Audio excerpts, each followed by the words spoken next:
الله يسعد لي كل أوقاتكم يا رب. اليوم رح نعمل مع بعض كرات ال9 ب9 بس على طريقتي. بس قبل هيك إذا كنتوا جداد بالقناة لا تنسوا تعملوا لايك وشير وسبسكرايب وتفعلوا زر الجرس ليوصلكم كل شي جديد. أول شي بحتاج 9 معالق من السكر، 9 معالق من السميد الناعم، 9 معالق من الحليب الباودر. وهلأ كلياتهم رح أحطهم بالقلاي وأحمصهم مع بعض، وهلأ رح أضلني أحرك فيهم حتى يتحمصوا.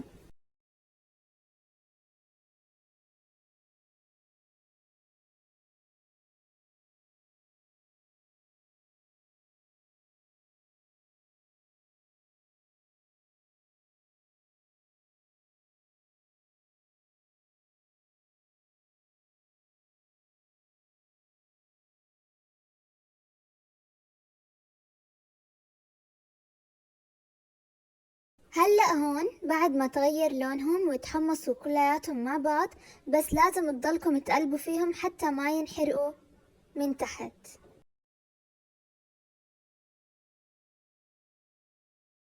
وهلأ بعد ما السميد تحمص والسكر والحليب مع بعض رح أحتاج باكيت ونص من القشطة، طبعا أي نوع قشطة انتو بتفضلوه.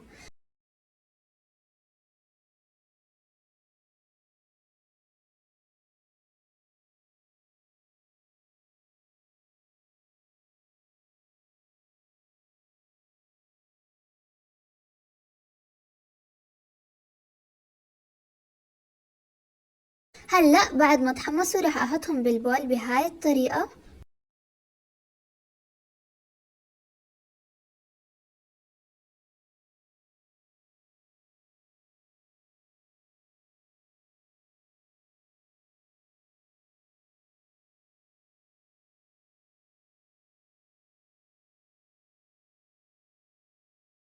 وهلأ هون رح أضيف عليها باكيت ونص من القشطة.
حتى تتكور معي بهاي الطريقة.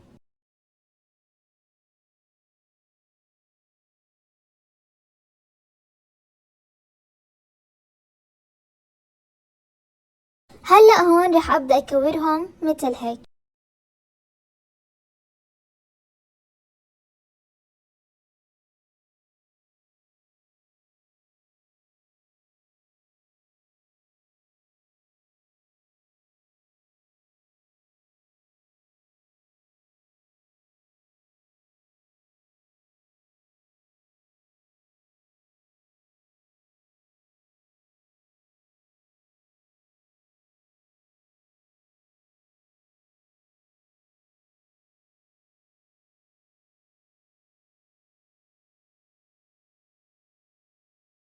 بعد ما خلصت تكويرهم بهاي الطريقة رح أضيفهم بالفريزر لمدة 5 دقايق ورح أطلعهم.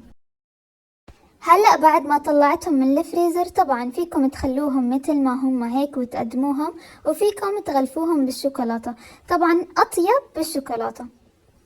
هلأ رح أبلش أسقطهم بالشوكولاتة وأغلفهم.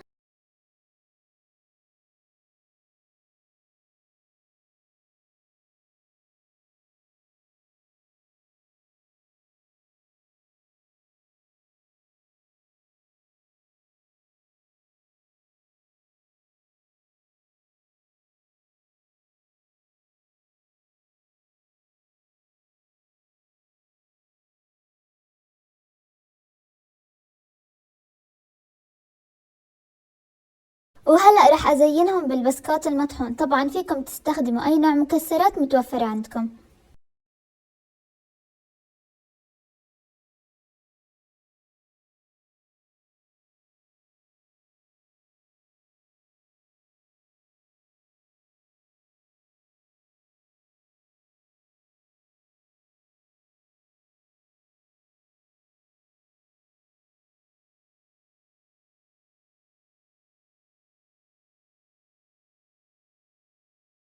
وهلأ بعد ما خلصتهم رح أحطهم بالفريزر لمدة 10 دقايق إلى ربع ساعة حتى يجمدوا، ورح أطلع.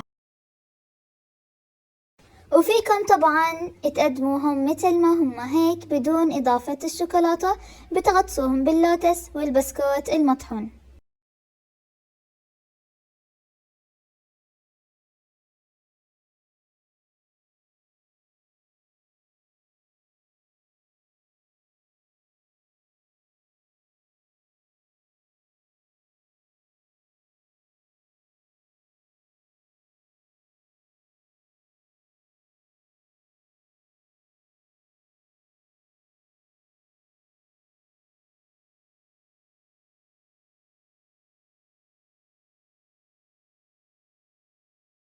وبتقدروا طبعا بدون إضافة اللوتس إنكم تغلفوها بالبسكوت المطحون مثل هيك.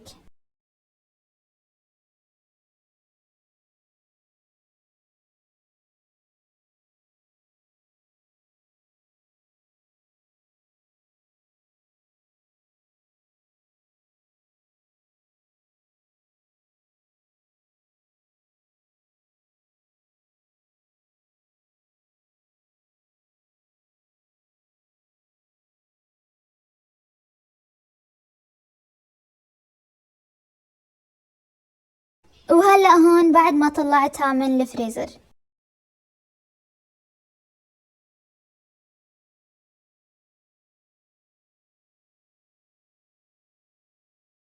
وهيك بنكون خلصنا وصفتنا لليوم. صحتين وألف عافية على قلوبكم كلياتكم.